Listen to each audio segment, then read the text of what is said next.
جبریل میں آپ کے سامنے رکھنا چاہوں گا، جس کو امام بخاری نے اور دیگر ائمہ احادیث نے ذکر کیا ہے۔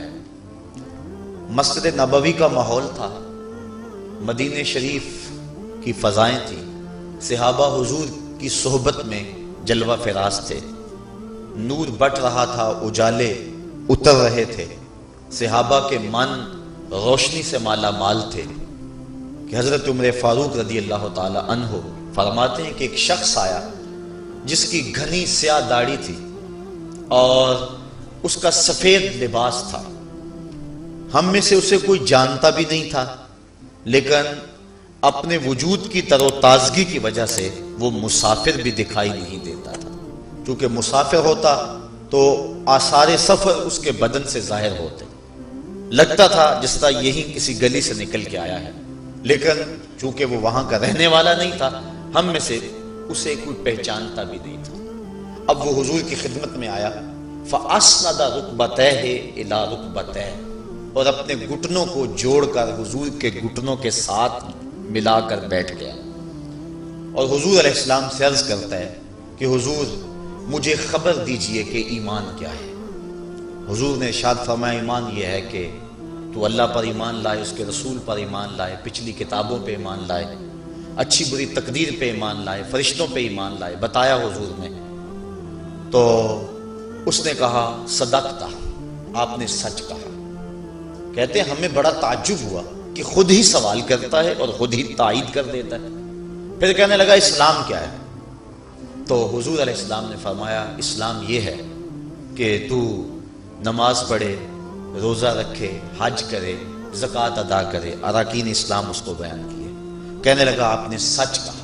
کہتے ہیں ہمیں پھر تعجب ہوا کہ خود ہی ایک بات کہہ رہا ہے اور خود ہی پھر اس کی تصدیق کر رہا ہے۔ کہتے ہیں پھر وہ پوچھتا ہے مل احسان، حضور احسان کیا ہے؟ تو حضور علیہ السلام نے جواباً فرمایا ان تعبد ربک کأنک تراہ، احسان یہ ہے کہ تو اللہ کی عبادت اس طرح کرے کہ گویا تو اسے دیکھ رہا ہے، اور اگر یہ کیفیت تجھے نصیب نہیں ہوتی تو کم از کم یہ کیفیت نصیب ہو جائے کہ وہ تجھے دیکھ رہا۔ تو وہ کہنے لگا ہاں آپ نے سچ کہا۔ پھر اس کے بعد اس نے قیامت کی کچھ نشانیوں کے بارے میں سوال کیا، تو حضور علیہ السلام نے جواب مرحمت فرمائے۔ جب وہ شخص اٹھ کے چلا گیا تو حضور نے فرمایا عمر جانتے تھے یہ شخص کون ہے؟ کہا اللہ و رسولہ عالم، اللہ اس کا رسول خوب جانتا ہے۔ فرمایا ھذا جبریل، یہ جبریل امین تھا اور تمہیں تمہارا سکھانے کے لیے آیا تھا۔ جبریل نے جب امت کو دین سکھایا تو سب سے پہلے یہ بات سکھائی کہ حضور کی چوکھٹ میں بیٹھنے کا ادب کیا ہے۔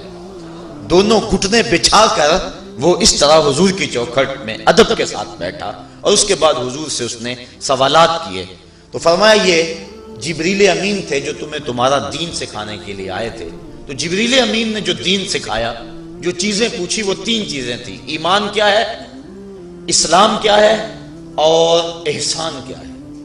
تو احسان تیسری چیز ہے جس کو ہم اپنی زبان کے اندر تصوف کہتے ہیں، جس کو ہم طریقت کا نام دیتے ہیں، تو اس کو درجہ احسان یا مرتبہ احسان کہا جاتا ہے، اور یہ دین کی روح ہے۔ جو لوگ طریقت کا انکار کرتے ہیں وہ دین کی روح کا انکار کرتے ہیں۔ تو حضور علیہ السلام نے جو طریقت بیان فرمائی وہ یہ تھی کہ اللہ کی عبادت تو اس طرح کرے کہ جس طرح تو اسے دیکھتا ہے۔ اگر یہ کیفیت مل جائے تو سبحان اللہ، لیکن اگر یہ کیفیت نہیں ملی تو کم از کم یہ کیفیت تو ملے کہ وہ مجھے دیکھ رہا ہے، اور اگر یہ کیفیت بھی مل جائے کہ وہ مجھے دیکھ رہا ہے تو بتائیے کہ پھر انسان کی زندگی میں کتنا سرور آ جائے گا کہ جب وہ نماز کے لیے کھڑا ہو تو اس تصور میں ڈوب جائے کہ میرا مالک تو مجھے دیکھ رہا ہے، تو پھر نماز کا کتنا سرور آ جائے گا اس کو۔ اور جب وہ کوئی اور نیک عمل کر رہا ہو تو اس تصور میں ڈوب جائے کہ میرا مالک میرے اوپر نگاہ لطف فرما رہا ہے، تو پھر اس کی کیفیت کا عالم کیا ہوگا۔ تو پہلی کیفیت کہ تو اسے دیکھ رہا ہے۔ حضرت علی المرتضیٰ رضی اللہ تعالی عنہ سے کسی نے پوچھا جس رب کی عبادت کرتے ہو کیا اس کو کبھی دیکھا بھی ہے؟ تو حضرت علی المرتضیٰ نے جواباً کہا لم اعبد ربا لم اراہ، اے صاحب کبھی کبھی کی بات کیا کرتا ہے، علی تو اتنی دیر تک سجدے سے سر ہی نہیں اٹھاتا جب تک اس کے جمال جہاں آرا سے فیض یاب نہیں ہو جاتا۔ حضرت داتا گنج بخش علی حجویری علیہ رحمہ کشف المعجوب کے اندر ایک حدیث نقل کرتے ہیں کہ حضور علیہ السلام نے ارشاد فرمایا کہ فاقہ کشی اختیار کرو اور بھوک اور پیاس برداشت کرو، ممکن ہے کہ اس دنیا کے اندر تم اپنے دل کی آنکھوں سے اپنے رب کا مشاہدہ کرو۔ تو یہ جو مرتبہ احسان ہے، جو مومن کا مقصود ہے، وہ اس کو حاصل ہوگا روزہ رکھنے سے۔ اور اگر چلو کسی روزہ دار کو یہ کیفیت نہ ملے کہ وہ اپنے رب کے جمال جہاں آرا کو دیکھ لے، اس کے جلووں کو دیکھ لے، اس کے دیدار کی دولت سے مالا مال ہو جائے، اس کا دل اس کی محبت میں ایسا ڈوبے کہ وہ جدھر دیکھے اسی کے جلووں کو ہی دیکھتا چلا جائے، اگر روزہ دار کو ایسی دولت نہ بھی نصیب ہو تو کم از کم روزہ دار کو یہ دولت تو ضرور ملے گی کہ وہ اس احساس میں ڈوب جائے گا کہ میرا رب مجھے دیکھ رہا ہے۔ گناہگار سے گناہگار شخص بھی کڑکتی ہوئی دوپہر میں ٹھنڈا پانی دستیاب ہونے کے باوجود ایک گھونٹ بھی حلق سے نیچے نہیں اتارتا، کیوں؟ اس لیے کہ میرا مالک تو مجھے دیکھ رہا ہے۔ تو یہ احساس اس کو آیا کہ نہ آیا؟ کاش کہ رمضان میں یہ نور جو ہم کو نصیب ہوتا ہے، یہ رمضان کا خاص نور ہے، مرتبہ احسان سے پھوٹتا ہوا یہ اجالا رمضان میں ایک گناہگار سے گناہگار شخص بھی حاصل کر لیتا ہے کہ وہ اس احساس میں ڈوب جاتا ہے کہ میرا مالک مجھے دیکھ رہا ہے۔ کاش کہ وہ اس کو اندر سمو لے اور اس کو دل کی ایک ایک پرت پہ رکھ لے اور اس کو سجا لے اور اس دولت کو پھر جانے نہ دے، تو پھر اس کے لیے گناہ کرنا مشکل ہی نہیں محال ہو جائے گا۔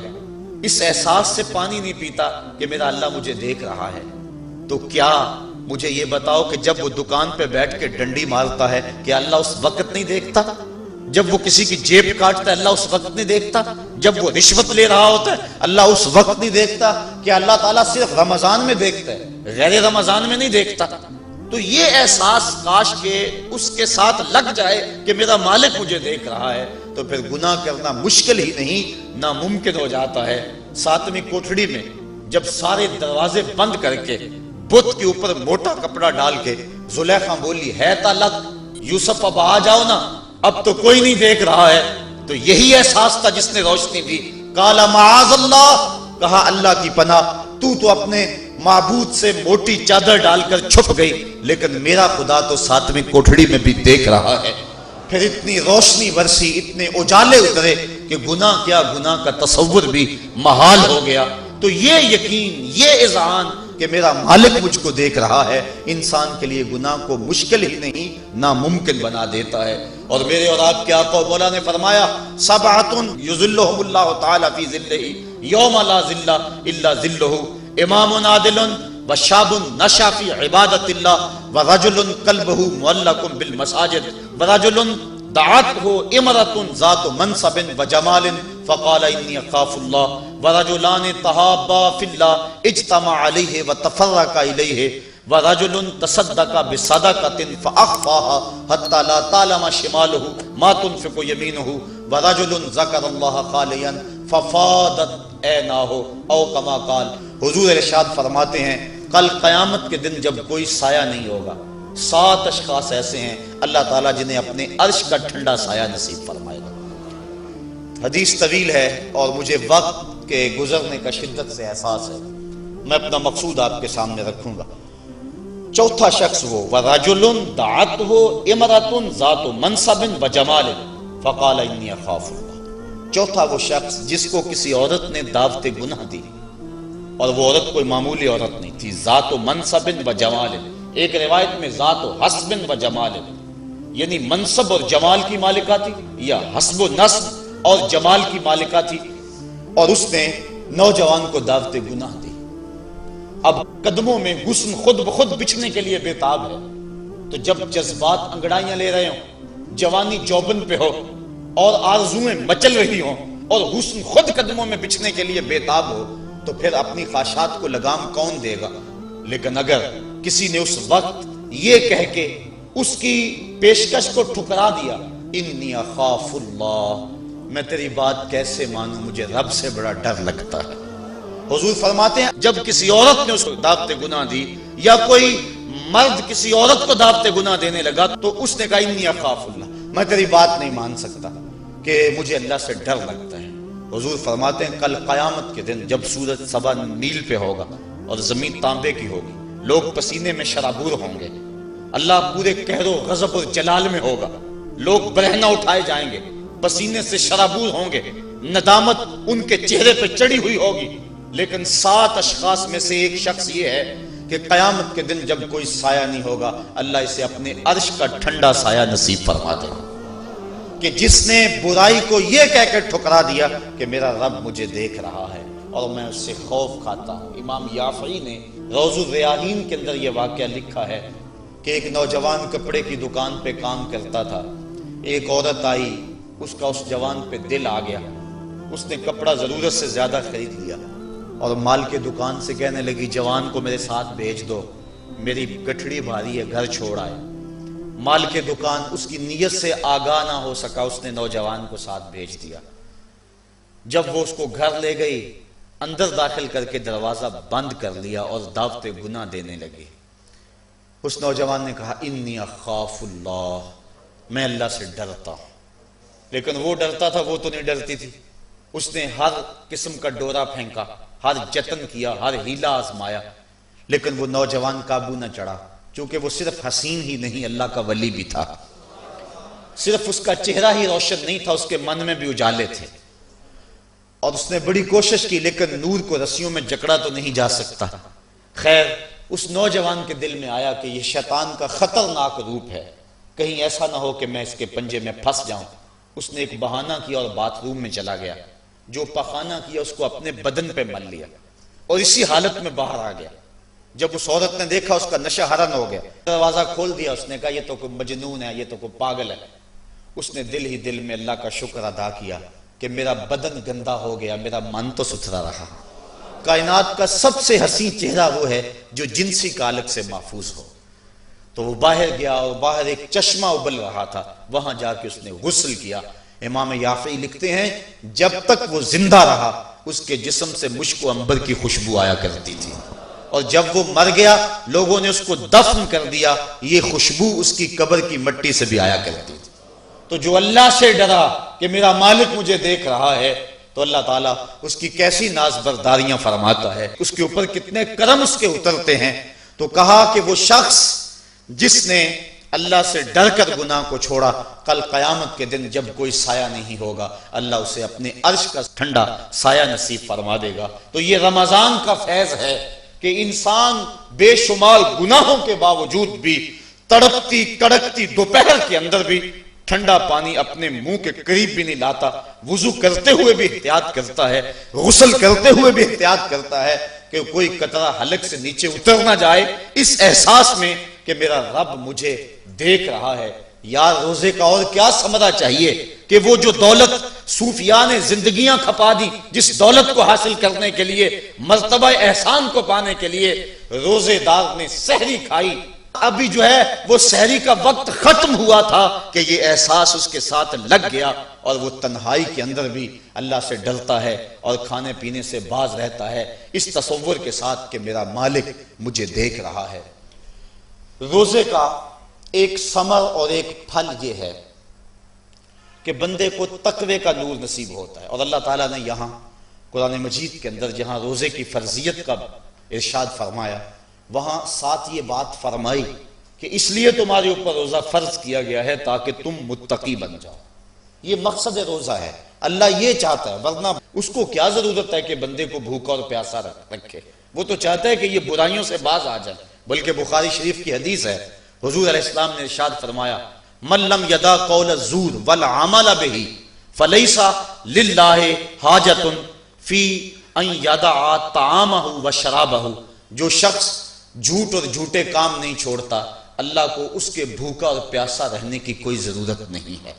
اللہ نہیں چاہتا کہ وہ بھوک اور پیاس کی مشقت گوارا کرے، اس کا تو مقصود یہ ہے کہ اس کے دل کے اندر اس کی خشیت پیدا ہو جائے، اسی لیے اس نے روزہ ہمارے اوپر فرض کیا ہے، ورنہ وہ کیسے چاہتا ہے کہ میرا بندہ بھوکا رہے؟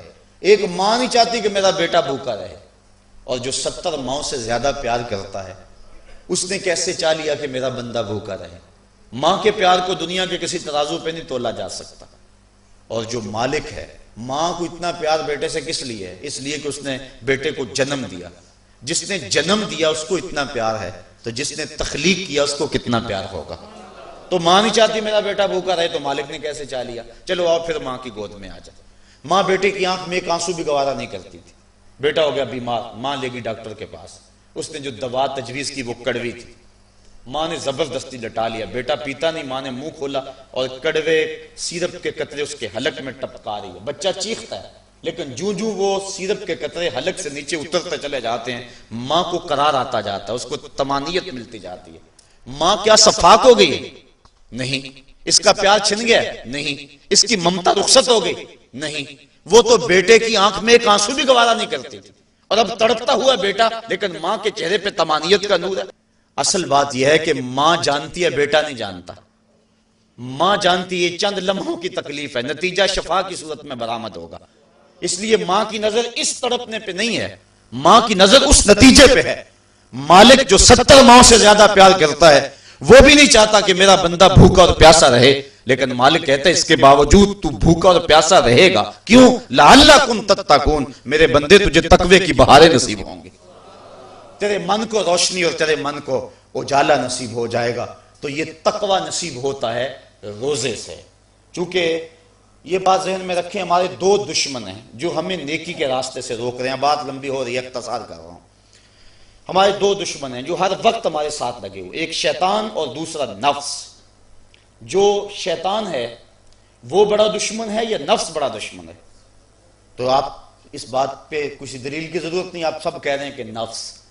اور سادی سی بات ہے کہ شیطان آدمی کو بہکاتا ہے، لیکن شیطان جب خود بہکا، اس نے انکار سجدہ کیا، اس وقت کوئی دوسرا شیطان تو تھا نہیں. تو شیطان کو شیطان بنانے والا نفس ہے. تو یہ نفس شیطان سے بھی بڑا دشمن ہے. اکیلی جان 2 دشمنوں کے نرغے میں. لیکن جب ماہ سیام آیا، سلسلۃ الشیاطین، حدیث میں آتا ہے شیاطین جکڑ دیے گئے. 2 دشمنوں میں ایک دشمن ہمارے جکڑ دیے گئے. اب ایک دشمن ہمارا باقی ہے، نفس. اب نفس کا مقابلہ کر لیں گے تو شیطان چھٹ کر ہمارا کچھ نہیں کر سکے گا. لیکن اگر ہم نے اس موسم کے اندر اپنے نفس کا مقابلہ نہ کیا تو پھر ہم جو ہے وہ اس نفس کی شامت سے شیطان کے ہتھے بھی چڑھ جائیں گے. اب نفس کی تربیت کیسے کریں؟ اس کی تربیت بھی روزے سے ہوتی ہے. آپ کہیں گے وہ کیسے؟ تو شیخ فرید الدین عطار کا قول سناتا ہوں. شیخ فرید الدین عطار کون شخص ہے؟ کسی معمولی شخص کا نام شیخ فرید الدین عطار نہیں ہے. علامہ اقبال کے روحانی پیشوا، جن کو وہ مرشد رومی کہتے ہیں اور اپنے آپ کو مرید ہندی کہتے ہیں. اور یہ بات ذہن میں رکھیں کہ اقبال نے رومی کو ویسے پیر نہیں مان لیا، بڑا چن کے پیر تلاش کیا اقبال نے. بلکہ جب پیر 2 ہوں اور دونوں ہی بڑے قابل ہوں اور مرید کے لیے مصیبت بن جائے کہ ادھر جاؤں کدھر جاؤں، امتحان تو اس وقت ہوتا ہے. اب اقبال کے لیے جو ہے وہ 2 چیزیں تھیں، ایک راضی اور ایک رومی. اقبال کہتا تھا میں رومی کو پیر مانوں یا راضی کو پیر مانوں. چونکہ راضی استدلال کا شہنشاہ ہے اور اقبال فلسفے کا امام ہے. فلسفی کا مزاج یہی چاہتا ہے کہ جو استدلال کا بادشاہ ہو اس کو اپنا شیخ مانا جائے. لیکن جو رومی ہے وہ دل کا شہنشاہ ہے. اقبال شاعر ہے اور اقبال کا مزاج تھا کہ جو میرے دل کا بھی امام ہو وہی میرا شیخ ہو اور وہی میری رہبری کرے.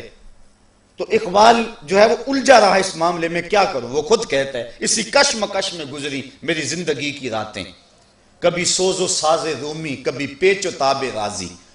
کبھی رومی کا سوز و ساز مجھے پسند آتا تھا، کبھی راضی کا جو ہے وہ مجھے پیچ و تاب پسند آتا تھا.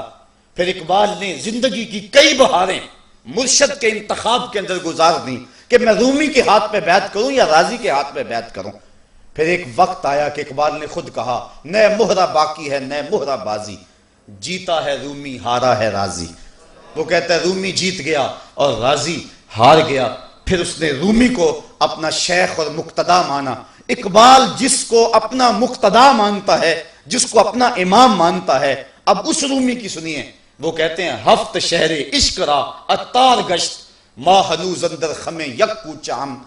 عشق کے 7 شہر حضرت شیخ فرید الدین عطار گھوم چکے ہیں، ہم پہلے شہر کی پہلی گلی کے کونے پہ کھڑے ہیں.